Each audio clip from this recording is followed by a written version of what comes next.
ওমা এখনো ভাত খাওনি তুমি?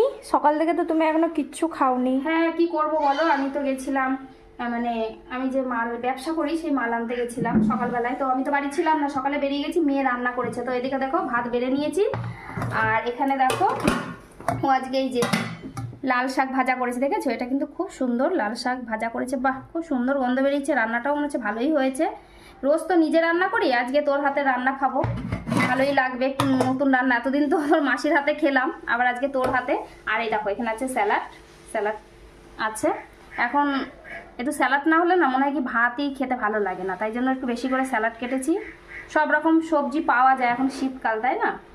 তাই দেখো এই যে স্যালাড, আর রান্না করেছে এই দেখো একদম সিম্পল, আজকে অন্যরকম ডিমের তরকারি হয়েছে। এই দেখো, দেখেছো? আজকে ডিমের তরকারিটা কিন্তু একদম অন্যরকম। দেখো, আমি তো রান্না করি এরকম, ও আবার একটু কালার ফালার অত ভালোবাসে না, ও ওর মতন করে রান্না করেছে। দেখেছো দেখেছো কত সুন্দর রান্না করেছে।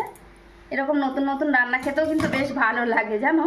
তো আজকে ডিমটা অমলেট করে আর মাছের ঝোলের মতন আলু কেটে রান্না করেছে, দেখেছো? এই যে, তা আজকে আমার মেয়ের হাতে রান্না খাচ্ছি, দেখি কেমন হয়। খেতে তো ভালো, ভালো রান্না করতে পারে, মন দিয়ে রান্না করলে করতে পারে, যদি বদমাইশি করে তাহলে রান্না ভালো করতে পারে না। তো এই যে আজকে এটাই হচ্ছে দুপুরের খাবার, ঠিক আছে?